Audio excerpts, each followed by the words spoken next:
Good morning आप सभी को, और लाइव वाले बच्चों को भी गुड मॉर्निंग। कल अपने लास्ट टॉपिक क्या पढ़ा था? अच्छा, चेंज इन डिमांड पढ़ा था। चेंज इन डिमांड के अंदर हमने दो चीजें देखी थी। एक क्या देखा था मैं, क्या क्या पढ़ा था? कॉन्ट्रैक्शन इन डिमांड, और दूसरा increase and decrease in demand.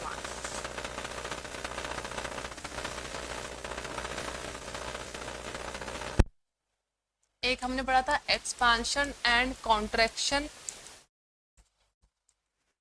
In demand, and एक पढ़ा था हमने increase and decrease in demand. याद ही होगा आप सबको।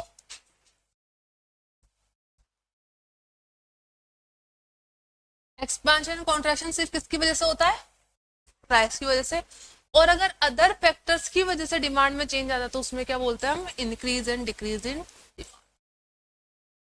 ठीक है, प्राइस कम तो डिमांड ज्यादा, दैट इज एक्सपांशन। ठीक है, प्राइस ज्यादा तो demand come, that is contraction.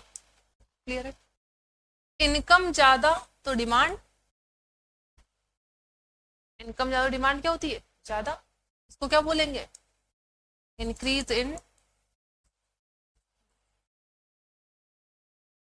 Population कम तो demand come, that is decrease. Price में चेंज तो एक्सपांशन कॉन्ट्रैक्शन, अदर फैक्टर में चेंज तो increase and decrease in demand. ठीक है, मूवमेंट अलोंग द डिमांड कर किसको बोलते हैं?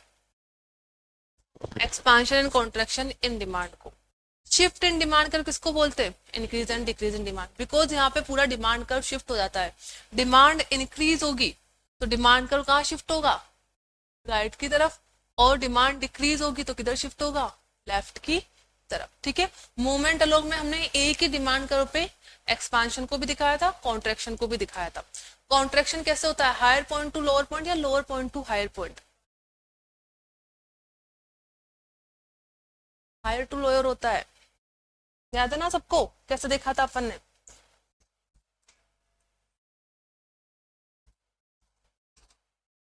ऐसे एग्जाम में भी आ जाए तो आपको ऐसे लिखना नहीं है, पहले इंश्योर कर लेना बना के। ठीक है, ओरिजिनल प्राइस और क्वांटिटी है। प्राइस इंक्रीज तो demand decrease. P Q, P1 हो गई है तो ये क्या हो गया? Q1। और P2 हो गई यहाँ पर तो ये क्या हो गया? Q2 हो गया। यहाँ पे हमने क्या बना लिया? डिमांड का। ये क्या है? ओरिजिनल पॉइंट B और C। एक्सपांशन कहाँ हुआ है? जहाँ पे Q से Q2 इंक्रीज हुई है। तो अगर A और C के कंटेस्ट में देखूं तो A क्या है? हायर पॉइंट, और C क्या है? Lower point. तो एक्सपांशन के केस में क्या होता है? Higher point to lower point. और कॉन्ट्रैक्शन के केस में क्या होगा? Lower point to higher. ठीक है, चेंज इन क्वांटिटी डिमांडेड लिखा हुआ है, मतलब किसकी बात हो रही है? प्राइस की। और प्राइस की वजह से क्या होता है? तो एक्सपांशन होगा या कॉन्ट्रैक्शन होगा। तो चेंज इन क्वांटिटी डिमांडेड मतलब डिमांड में चेंज हो रहा है, आ रहा है only due to change in price. और चेंज इन डिमांड लिखा हुआ है, इसका मतलब प्राइस तो कांस्टेंट है और अदर फैक्टर्स में चेंज हो रहा है। यहां तक हमने पढ़ लिया था। ठीक है, नेक्स्ट टॉपिक डालिए, elasticity of demand.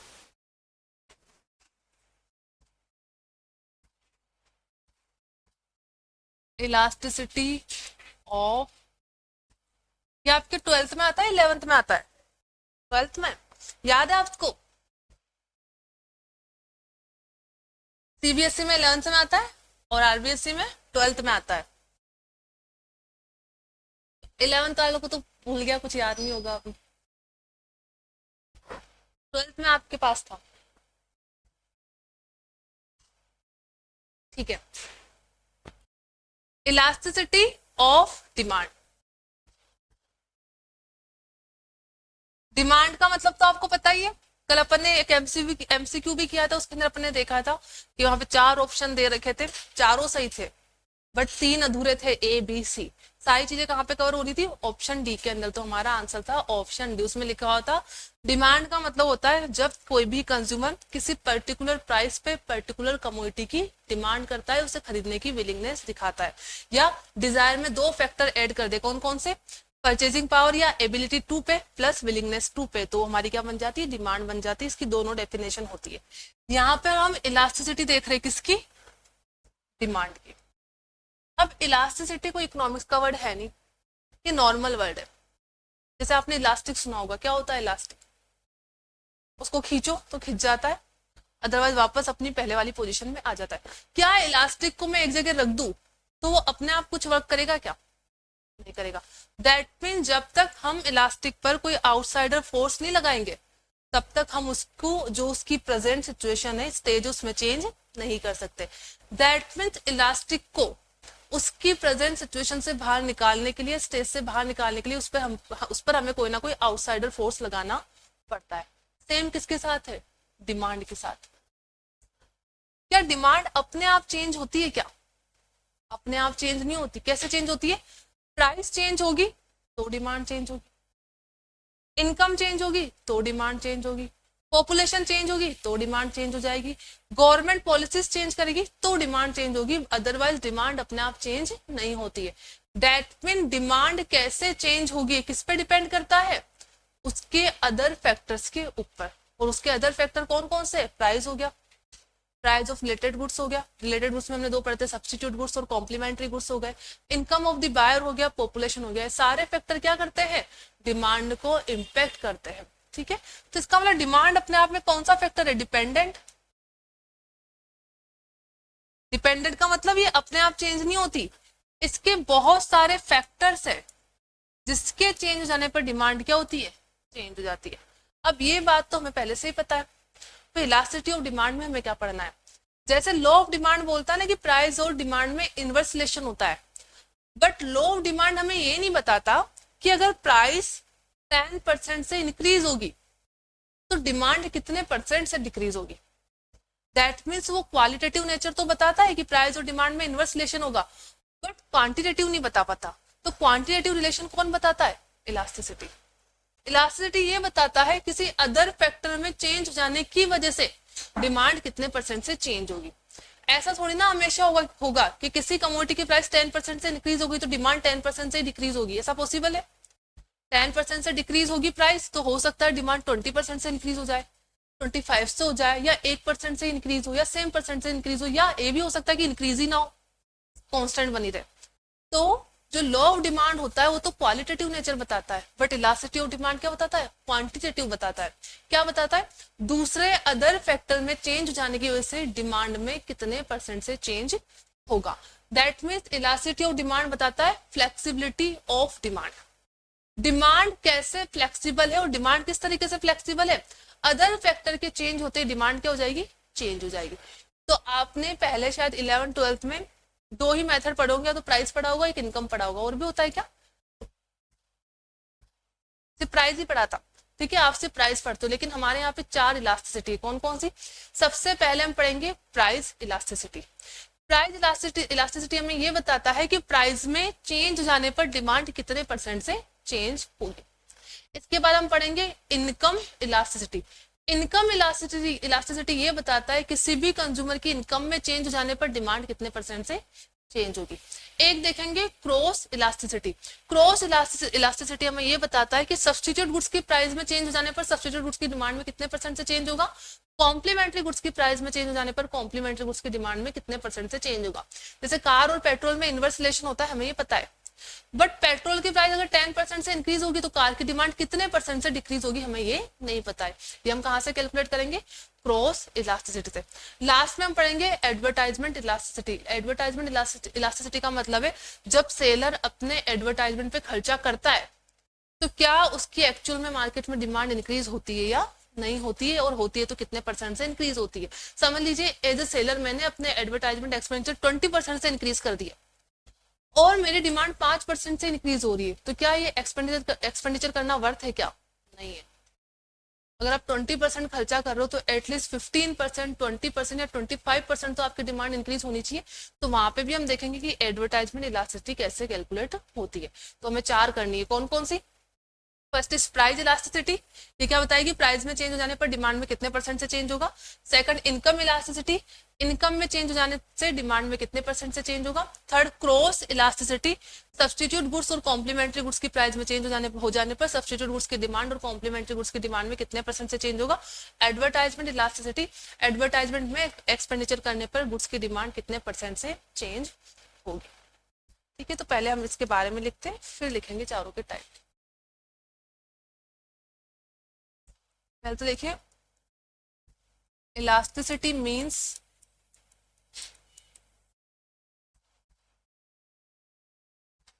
Flexibility, F है, ठीक है।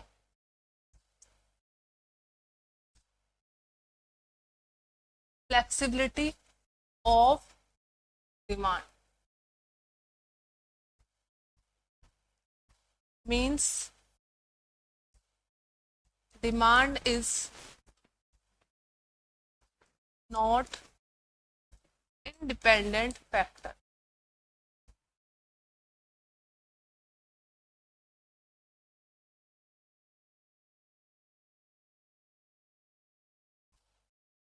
Demand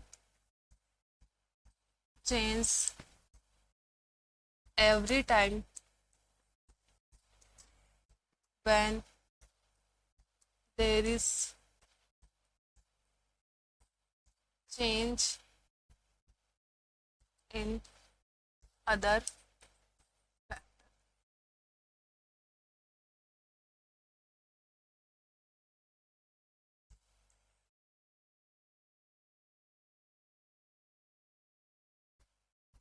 In other words,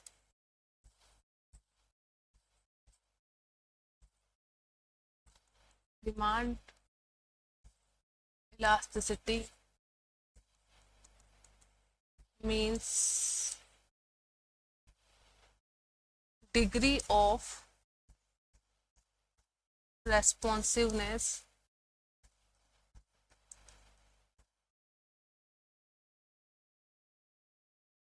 in demand. That means demand कितने परसेंट से रेस्पॉन्स करती है due to change in other factor.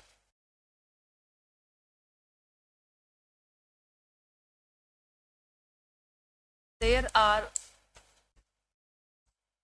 4 types of elasticity.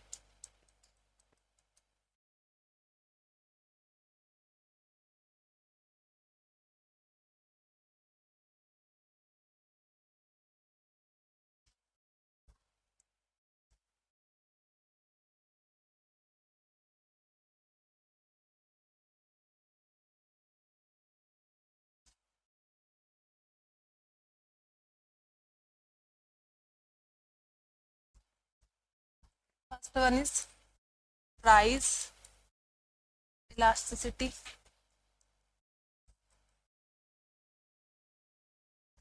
Income elasticity.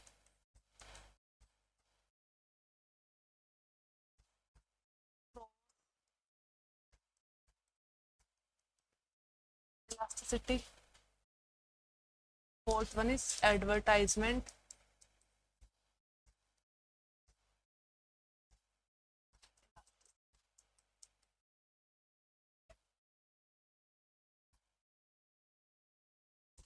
Price elasticity में हमें 4 मेथड भी पढ़ने हैं, इसमें ऐसे लिख लीजिए पहले. इसमें एक मेथड हम पढ़ेंगे परसेंटेज चेंज मेथड.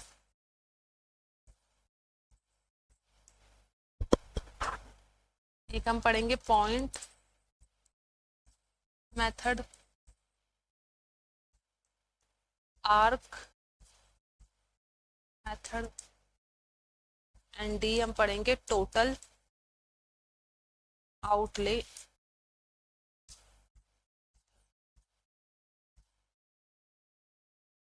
इनमें कोई मेथड नहीं, इन सब में एक ही मेथड लगेगा, परसेंटेज चेंज मेथड, जो कि कॉमन होता है. बस प्राइस में हमें टोटल 4 पढ़ने.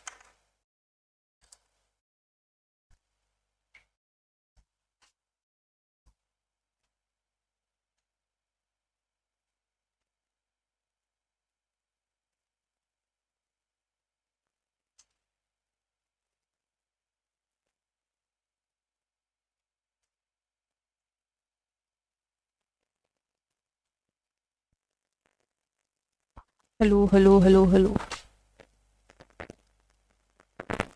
हेलो.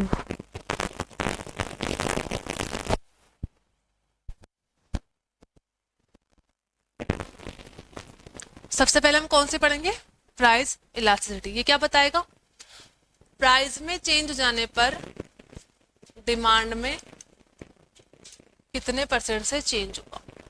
सेकंड क्या बताएगा, इनकम में चेंज हो जाने से डिमांड में कितने परसेंट से चेंज होगा। चारों से निकलेगा किसमें चेंज, डिमांड में चेंज ही निकलेगा, बट रीजन अलग अलग है। यहाँ पर डिमांड में चेंज होगा प्राइस की वजह से, यहाँ पे डिमांड में चेंज होगा इनकम की वजह से, यहाँ पे डिमांड में चेंज होगा क्रॉस गुड्स की प्राइस से, मतलब सब्स्टिट्यूट गुड्स की प्राइस से या कॉम्प्लीमेंट्री गुड्स की प्राइस से, यहाँ पे डिमांड में चेंज होगा एडवर्टाइजमेंट की वजह से। तो चारों केसेस में हमें कैलकुलेट करना आना चाहिए। कैलकुलेट क्यों कर रहे हैं, पहली बात तो ये main reason is that why we are calculating elasticity.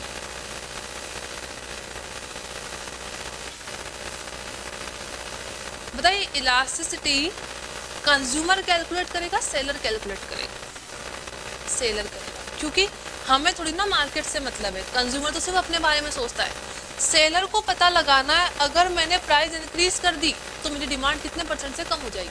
समझ लीजिए प्रॉफिट इंक्रीज करने के लिए एक सेलर ने सोचा कि मैं प्राइस इंक्रीज कर देता हूँ, लेकिन आपको पता है प्राइस इंक्रीज करते डिमांड क्या हो जाती है, कम हो जाती है। अगर मैं अपने गुड्स की प्राइस पहले 10 रुपये में कोई गुड्स सेल करी थी, पेन समझ लीजिए पेन सेल कर दी थी, मैंने उसकी 10% प्राइस इंक्रीज कर दी, तो 10% मेरा कितना रुपया बढ़ा, 10 का 10%, 1 रुपया, 11 रुपये में सेल करूँ। जैसे ही मैंने अपने प्रोडक्ट की 10% प्राइस इंक्रीज करी, मेरी डिमांड 20% से कम हो गई, तो मेरी सेल कम होगी। तो यहाँ पे तो मेरा प्राइस इंक्रीज करने का नेगेटिव इम्पैक्ट पड़ गया। इसलिए सेलर इलास्टिसिटी कैलकुलेट करके चलता है।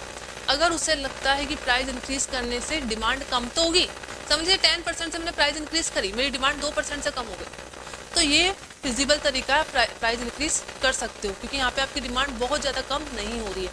लेकिन अगर प्राइस चेंज करने पर 10% से आपकी डिमांड 20 या 30% से कम हो रही है, तो आपने कैसे पता लगाया, इलास्टिसिटी के थ्रू पता लगाया कि आपकी डिमांड बहुत ही कम हो जाती है, तो उस केस में आप क्या नहीं करोगे, प्राइस चेंज नहीं करोगे। सेम कंसेप्ट जब हम अपन एक चैप्टर पढ़ेंगे फॉर्म्स ऑफ मार्केट, वहाँ पे वापस पढ़ेंगे। फॉर्म्स ऑफ मार्केट में भी हम ये देखते हैं, फॉर्म्स ऑफ मार्केट में सेलर क्या करता है, किसी कमोडिटी की प्राइस डिसाइड करना चाहता है, तो वहाँ पे भी वो चेक करता है कि मेरे गुड्स की इलास्टिसिटी क्या है। अभी आगे पढ़ेंगे इन इलास्टिक है कि इलास्टिक है। इन इलास्टिक के केस में आप प्राइस ज़्यादा रख सकते हो, बट इलास्टिक के केस में आप प्राइस ज़्यादा नहीं रख सकते हो, वो आगे पढ़ेंगे ऐसा क्यों होता है। लेकिन अभी आपको क्या लिखना है, सिर्फ प्राइस इलास्टिसिटी, हेडिंग डालिए वापस, प्राइस इलास्टिसिटी।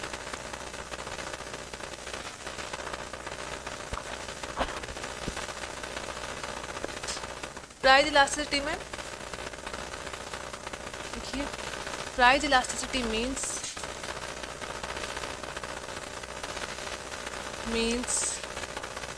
How much. अब देखिए यहाँ पे मैं कौन सा वर्ड लिख रही हूँ, क्वांटिटी डिमांडेड। क्यों लिखा क्वांटिटी डिमांडेड, बिकॉज कौन सी इलास्टिसिटी देख रहे हैं, प्राइस वाली। क्या अगर अदर इनकम में मैं क्वांटिटी डिमांडेड लिखूंगी, नहीं, वहाँ पे सिर्फ डिमांड वर्ड लिखा जाएगा, क्योंकि वो अदर फैक्टर है। प्राइस वाले में quantity demanded, how much quantity demanded will change due to change in price. ठीक है, इसमें पहला मेथड लिखिए, परसेंटेज चेंज। यहाँ से आपके न्यूमेरिकल क्वेश्चन भी दे रखे, ये कंसेप्ट पढ़ के अपन वो न्यूमेरिकल क्वेश्चन करेंगे। परसेंटेज चेंज मेथड,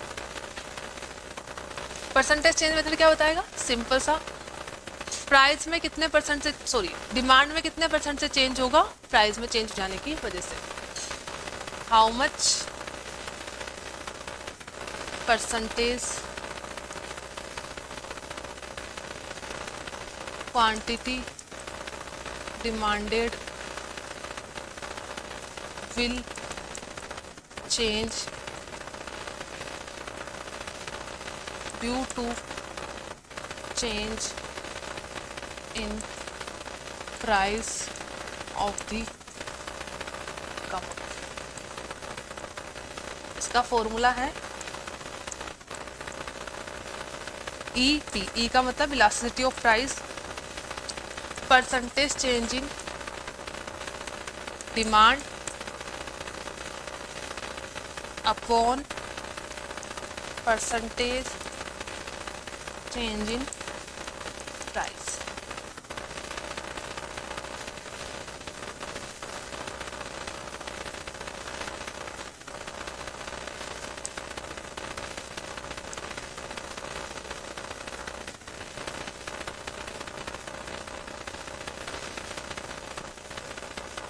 तो मैं उम्मीद कर रही हूँ आप सबको परसेंटेज चेंज निकालना आता होगा।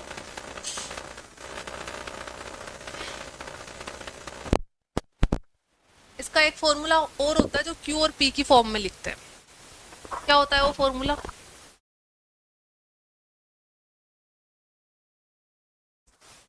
ये फॉर्मूला होता है delta Q upon Q multiply by P upon delta P। अब इसको लिखने से पहले आपको इसको समझना है। जो delta Q upon Q multiply by P upon delta P है ना, वो कुछ नहीं है, इसी फॉर्मूले को वापस लिखा गया है। कैसे लिखा गया है वो देखिए, यहां तक लिख लीजिए पहले। सब हो गया सभी का? देखिए हमारा फॉर्मूला क्या है, percentage change in demand upon percentage change in price. तो पहली चीज तो ये, जब भी परसेंटेज चेंज निकालना होगा तो कितनी वैल्यूज गिवन होगी? कम से कम 2 तो होनी चाहिए। क्या किसी एक सिंगल वैल्यू पे हम परसेंटेज चेंज निकाल सकते हैं? नहीं लगा निकाल सकते। और जहां पे भी चेंज वर्ड है वहां पे वैसे ही कितनी होनी चाहिए? 2 होनी चाहिए। चेंज तो तभी निकलेगा जब 2 डेटा गिवन। ठीक है, दैट मीन्स यहाँ पे डिमांड भी 2 गिवन होगी और प्राइस भी 2 गिवन होगी। क्लियर है? यहाँ पे समझ लीजिए मैंने लिखा, पहले प्राइस को लिखेंगे। 10 रुपए प्राइस थी तो कोई 5 यूनिट खरीदता था, 12 रुपए प्राइस होगी तो डिमांड कितनी हो गई? 4 यूनिट। फॉर्मूला क्या बोलता है, कैसे निकालना है? Percentage change in demand upon percentage change in price. तो दोनों में परसेंटेज चेंज निकाल लो। इसको मैंने Q लिख दिया, इसको Q1 लिख दिया, इसको P लिख दिया, इसको P1 लिख दिया। Q मतलब ओरिजिनल क्वांटिटी, Q1 मतलब न्यू क्वांटिटी, P मतलब ओरिजिनल प्राइस और P1 मतलब न्यू प्राइस। अब पहला क्या लिखा हुआ है? Percentage change in demand.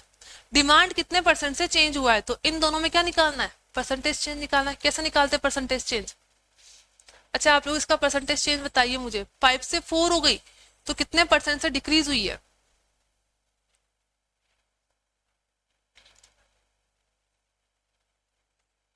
अगर ये Q से Q1 हुई है, 5 से 4 हुई है, तो कितने डिक्रीज हुई है ना यहाँ पे? 4 यूनिट। तो कितने परसेंट से डिक्रीज हुई, कैसे निकालोगे? अभी तो आपने बोला हमें आता है परसेंटेज निकालना। कोई बात नहीं, इधर देखिए। अब आपको उधर नहीं देखना है, इधर देखना है।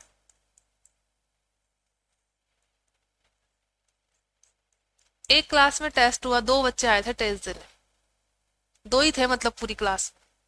जब भी टेस्ट होता है सारे बच्चे आते, सारे आ गए, 2 थे, 2 के 2 आ गए थे। 100 मार्क्स का पेपर था। इसके आए 70, इसके आए 80। इसका नाम ए है, इसका नाम बी है। बी के ए से कितने परसेंट मार्क्स ज्यादा है, कैसे निकालोगे? देखो कैसे निकालते हैं। मुझे इन दोनों को कंपेयर करना है, तो मुझे इससे कोई मतलब नहीं है। बी के ए से कितने परसेंट मार्क्स ज्यादा है, इसका मतलब पहले लो इन दोनों का डिफरेंस। इसको मैंने क्या बोल दिया? Delta marks. डेल्टा मार्क्स का मतलब चेंज इन मार्क्स। किससे कंपेयर कर रही हूँ? ए से कर रही हूँ ना, तो नीचे वैल्यू किसकी आती है? जिसके कंपैरिजन में निकालते। तो यहाँ पे लिखा मैंने ओरिजिनल मार्क्स और मल्टीप्लाई बाय 100। 70 से 80 आए तो बी के कितने परसेंट ज्यादा है, कैसे निकालेंगे? इसके 10 ज्यादा आए, लेकिन कंपेयर किससे कर रही हूँ? 70 से। कितना आएगा इसको कैलकुलेट करने पे? 100 डिवाइड बाय 7, 7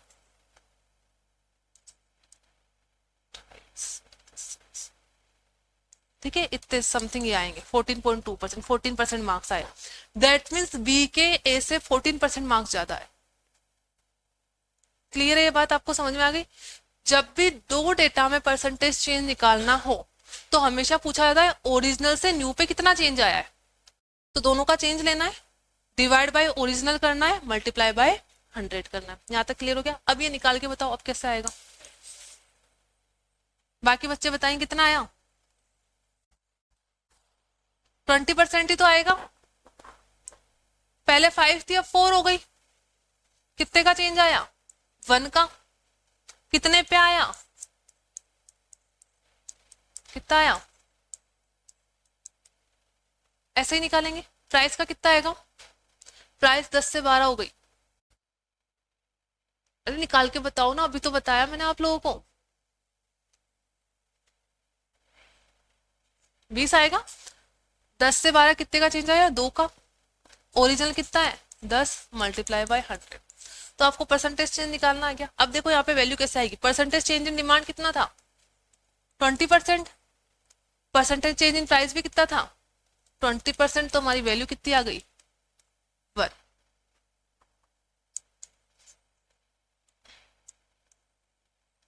मेरा पर्पज ये था कि आपको डेल्टा क्यू वाला फॉर्मूला समझाऊं, उसको देखो।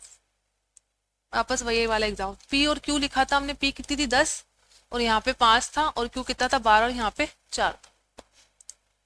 इसको नाम दे देते हैं हमेशा। ओरिजिनल प्राइस को P1 कर दिया, इसको Q और Q1 कर दिया। परसेंटेज चेंज इन डिमांड मैंने कैसे निकाला था? इन दोनों का डिफरेंस लिया था और ओरिजिनल से डिवाइड किया था। तो दोनों के डिफरेंस को हम कैसे लिखते हैं? Delta Q. That means change in quantity. दोनों में चेंज को ले लिया। डिवाइड किससे किया था? ओरिजिनल क्यू से। तो मैंने डिवाइड किससे कर दिया? ओरिजिनल क्यू से। और मल्टीप्लाई बाय 100। यही फॉर्मूला लगाया था ना अपन ने परसेंटेज चेंज के लिए। तो परसेंटेज चेंज इन डिमांड को मैं ऐसे भी लिख सकती हूँ, delta Q upon Q multiply by 100। Divide किससे करना है? परसेंटेज चेंज इन प्राइस से। तो परसेंटेज चेंज इन प्राइस में भी इन दोनों का डिफरेंस लिया था, तो इसको क्या लिख दिया मैंने? Delta P. P minus P1। तो मैंने यहाँ पे क्या लिख दिया? Delta P. डिवाइड किससे किया था? ओरिजिनल प्राइस से, और मल्टीप्लाई बाय 100। यही फॉर्मूला बन गया percentage change in demand upon percentage change in price. अब इसको आप सिंप्लीफाई कैसे कर सकते हो? 100 से 100 क्रॉस, बचा क्या? Delta Q divide by Q. इसको भी डिवाइड किससे करेंगे? Delta P divide by T. अगर मुझे इसको और सिंप्लीफाई करना हो तो ये डिवाइड में है, अभी इसी तरीके से लिखा हुआ है। इसको मल्टीप्लाई में करके बाद वाली वैल्यू को क्या कर दूं? रेसिप्रोकल कर दूं। Delta Q upon Q multiply by P upon delta P. ये फॉर्मूला आपको समझ में आ गया? आपको डेरिवेशन याद नहीं रखना, आपको तो यही फॉर्मूला याद रखना है। कौन सा? Delta Q upon Q multiply by P upon delta P. ये मैंने आपको इसलिए बताया क्योंकि ये फॉर्मूला कोई नया फॉर्मूला नहीं है, उसी से बना है। Percentage change in demand upon percentage change in price. अगर आपको डायरेक्ट परसेंटेज में दे रखा हो, कैसे? 20% प्राइस इंक्रीज हो जाने से डिमांड 30% से डिक्रीज हो जाती है, तो फॉर्मूला डायरेक्ट लग जाएगा। Percentage change in demand 30%, percentage change in price 20%, तो वैल्यू कितनी आ जाएगी? 1.5। लेकिन ऐसे ना देखे कैसे दे रखा हो, इस तरीके से। तो आपको इतना लंबा प्रोसीजर फॉलो नहीं करना है। पहले परसेंटेज चेंज इसका निकालोगे, फिर इसका निकालोगे, फिर डिवाइड करोगे। आपको डायरेक्ट ये फॉर्मूला लगाना है, delta Q upon Q multiply by P upon delta P. ठीक है, अब इसको लिखते आ जाओ। यहाँ पे इसी फॉर्मूले को लिख लीजिए। EP is equals to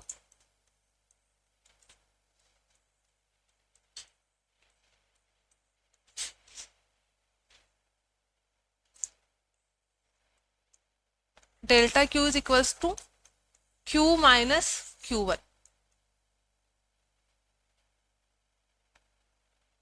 delta Q means change in quantity, Q means original quantity, Q1 means new quantity.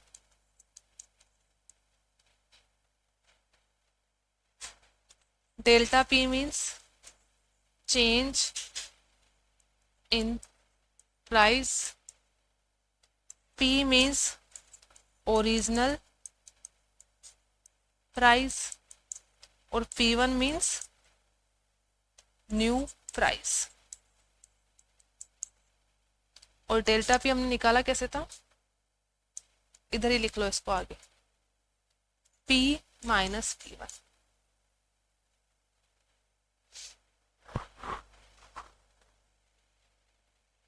अब मैं आपको एक क्वेश्चन दूं, आप कर लोगे P और Q वाला?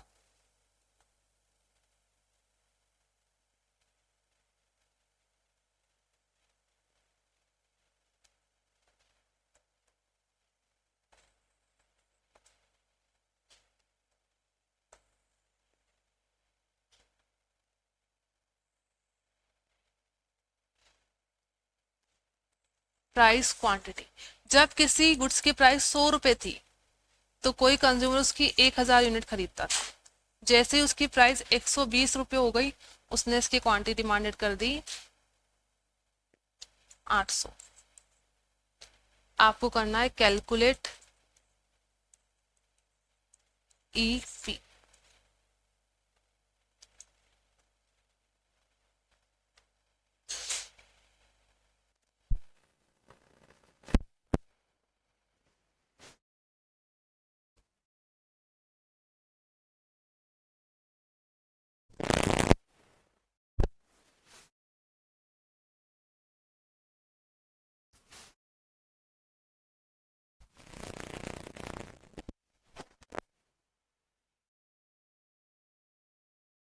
हो गया?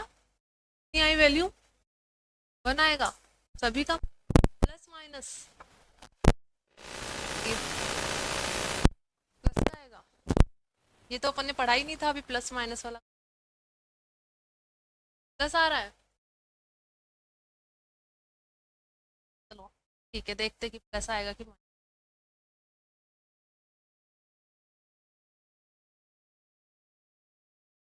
देखो पहले तो सबका 1 आ रहा है, ठीक है, सभी का सही होगा। मैंने तो अभी कैलकुलेट करा नहीं, लेकिन डेटा देख के लग रहा है कि 1 ही आएगा। अब पहली चीज तो आपको ये ध्यान रखनी है कि जब भी दो फैक्टर्स दे रखे हो और उनमें इनवर्स रिलेशन है तो आंसर हमेशा नेगेटिव आता है। देखिए यहाँ पे दो फैक्टर दे रखे, प्राइस ज्यादा है तो क्वांटिटी डिमांडेड कम हो रहा है, वो प्राइस कम है तो क्वांटिटी डिमांडेड ज्यादा हो रहा है, तो आंसर तो आएगा नेगेटिव में। पर अभी जो पहला क्वेश्चन पिछला क्वेश्चन किया था वहां तो मैंने बताया ही नहीं था, अपना तो प्लस में आ गया था।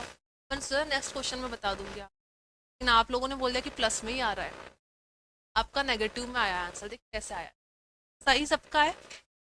देखो आपने डेल्टा क्यू निकाला है, कैसे निकाला, क्यू माइनस क्यू वन, और डेल्टा पी कैसे निकाला है, पी माइनस, यहाँ पे क्यू कितना है 1000 माइनस 800 कितना आया 200, पी कितना है 100 माइनस 120 कितना आया माइनस, एक वैल्यू माइनस की आ गई। आपने ऐसे किया होगा 1000 में से 800 गए, 120 हो गए, ऐसा नहीं करना है, ठीक है। मैंने यहाँ पे जो फॉर्मूला लिखा है देखिए वो कैसे लिखा है, Q माइनस क्यू वन और P माइनस पी। आप ऐसे भी कर सकते हो Q, आप ऐसे भी कर सकते हो Q1 माइनस क्यू, तो अगर लेकिन यहाँ पे Q1 माइनस क्यू करोगे तो यहाँ पे भी क्या करोगे P1 माइनस पी। अगर यहाँ पे Q1 माइनस क्यू करोगे तो यहाँ पे कितना जाएगा -200, और P1 माइनस पी करोगे तो +20 आ जाएगा। कैसे भी करो, जो फॉर्मूला यहाँ लगाया सेम इधर लगाना है, तो एक वैल्यू तो नेगेटिव में आएगी आएगी। क्यों आएगी, बिकॉज डेटा इनवर्स रिलेशन वाला दे रहा है। यहाँ तक क्लियर है? अब आपने सही किया है सबने। फॉर्मूला है हमारा delta Q upon multiply by P upon delta P. Delta Q कितना आया 100, ओरिजिनल क्वांटिटी है 1000, पी है अपना, और डेल्टा पी है माइनस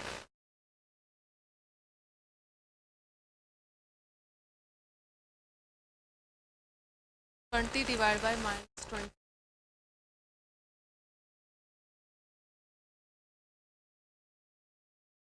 हो गया आपका, दिखाओ अब, ठीक है ना, अब हो गया ना, पीछे भी सभी बच्चों का हो गया, क्लियर है? फिर एक और करके बताओ।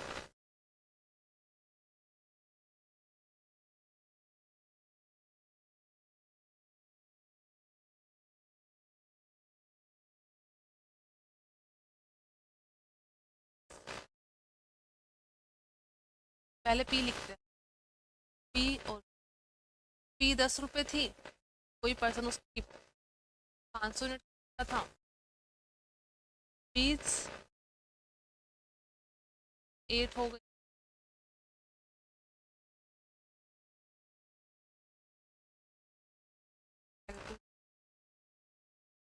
पी एम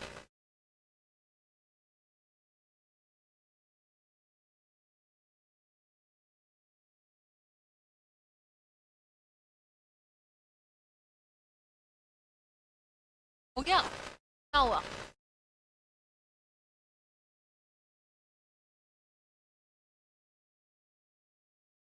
कितना आया बताइए।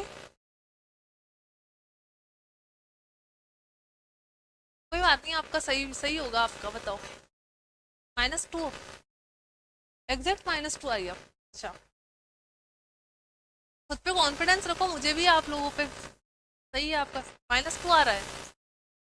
और किसी का कोई दूसरा आंसर नहीं आ रहा?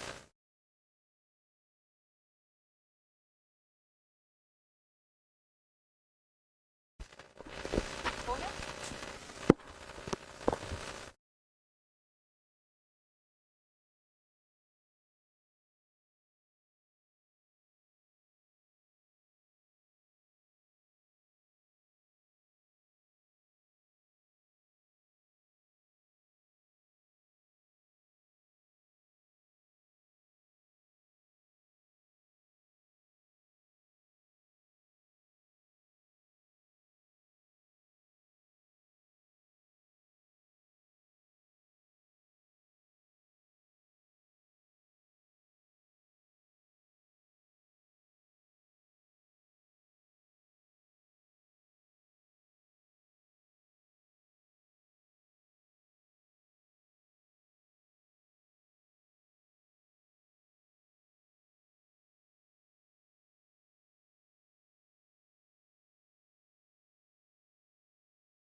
डेल्टा क्यू कितना आएगा? Q minus Q1 -100 divide by 500 जी। ये तो मतलब आपको समझ में आ गया कि कैसे क्वेश्चन करना है। अब आपको जानना क्या है, जब भी आप इलास्टिसिटी ऑफ प्राइस कैलकुलेट करोगे आंसर हमेशा नेगेटिव में आएगा, बट आपको नेगेटिव साइन लगाना नहीं। क्यों नहीं लगाना है? बिकॉज जो चीज़ बाय डिफॉल्ट होती है उसको शो नहीं करते अलग से। कैसे? हमने लॉ ऑफ डिमांड पढ़ा था। लॉ ऑफ डिमांड क्या बोलता है? There is always inverse relationship between price and quantity demanded. तो जब लॉ ऑफ डिमांड ने बोल दिया प्राइस और क्वांटिटी डिमांडेड में इनवर्स रिलेशन होगा, तो बाय डिफॉल्ट ये आंसर नेगेटिव में ही आएगा, आंसर पॉजिटिव में आ ही नहीं सकता। किसी भी केस में प्राइस इलास्टिसिटी में आंसर आपका कभी नेगेटिव होगा, सॉरी पॉजिटिव होगा ही नहीं, हमेशा नेगेटिव होगा। और जो चीज़ हमेशा ही सेम रहती है वहाँ पे आपको अलग से साइन लगाना होता है। बट अगर एमसीक्यू में जैसे आप क्वेश्चन सोल्व करोगे वहाँ पे आपका -2 आया है, तो वहाँ पे लिखा हुआ 2 भी ऐसे रहेगा, 1, 2, 2.5 और 3। तो आपको ये नहीं सोचना मेरा तो माइनस में आ रहा है, माइनस में तो ऑप्शन ही नहीं दे रखा, ये 2 दे रखा है, इसका मतलब क्या ही है? माइनस में। लेकिन अगर ऐसे दे रखा हो 2 और एक ऑप्शन दे रखा है -2, तब आपको -2। अदरवाइज आपको क्वेश्चन में जनरली माइनस साइन लगा के नहीं देंगे। कौन से केस में? प्राइस इलास्टिसिटी में, because price elasticity by default हमेशा किस में आती है? नेगेटिव ही होती है, पॉजिटिव केस ही नहीं बनता। इसलिए यहाँ पे क्या होगा? आंसर हमेशा नेगेटिव में आता है, इसलिए ऑप्शन में आपको नेगेटिव अलग से दिया हुआ नहीं रहेगा, उसके आगे कोई साइन ही नहीं होगा। लेकिन अगर दोनों ऑप्शन दे रखे, एक पॉजिटिव एक नेगेटिव, तब आपको नेगेटिव सिलेक्ट करना है। ऐसा क्यों है? इनकम वाला केस पढ़ेंगे, इनकम में हमारे 2 केस बनते हैं, वो बताऊंगे कैसे बनते हैं। क्रॉस गुड्स में भी हमारे 2 केस बनेंगे, जैसे सब्स्टिट्यूट गुड्स और कॉम्प्लीमेंट्री गुड्स। हमने पढ़ा था सब्स्टिट्यूट गुड्स में कैसा रिलेशन होता है? डायरेक्ट। तो जहाँ पे डायरेक्ट रिलेशन होगा वहाँ पे आंसर किस में आएगा? पॉजिटिव में। कॉम्प्लीमेंट्री गुड्स में कैसा रिलेशन होता है? नेगेटिव या इनडायरेक्ट। तो वहाँ पे आंसर कैसा आएगा? नेगेटिव आएगा। तो वहाँ 2 केस बनते हैं, इसलिए हमें पॉजिटिव भी देखना होता है, नेगेटिव भी देखना होता है। लेकिन प्राइस इलास्टिसिटी में 2 केसेस नहीं बनते, एक ही केस होता है। कौन सा? Only negative. इसका आंसर हमेशा ही नेगेटिव में आएगा और नेगेटिव को अलग से दिखाने की जरूरत। ठीक है, आज अपन इतना ही पढ़ेंगे, बाकी का अपन कल की क्लास में पढ़ेंगे।